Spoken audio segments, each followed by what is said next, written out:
एका गावात एक गरीब शेतकरी राहत होता. पोटाची खूपच परवड नव्हती.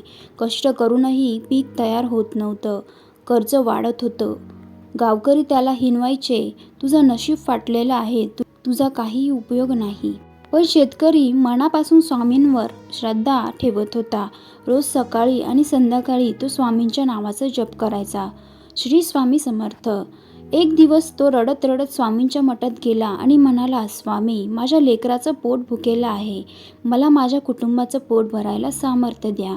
स्वामी समर्थांनी त्याच्याकडे शांत नजरेनं पाहिलं आणि त्यांना म्हणाले, अरे, श्रम कधी व्यर्थ जात नाहीत. भक्तीवर विश्वास ठेव. तुझ्या घरी आज रात्री पाहुणा येईल, त्याची सेवा कर. तो शेतकरी थोडा चकित झाला, पण स्वामींच्या वचनावर श्रद्धा ठेवून घरी आला. रात्री अचानक एक प्रवासी साधू त्याच्या घरी आला.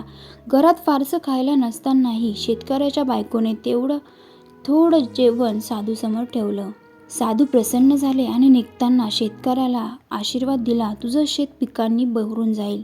तुझ्या घरातून भूक नाहीशी होईल.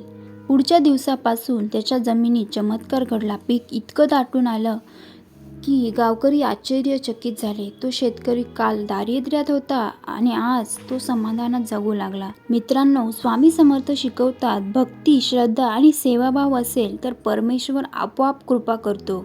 अहंकाराने नाही, नम्रतेने जप करा.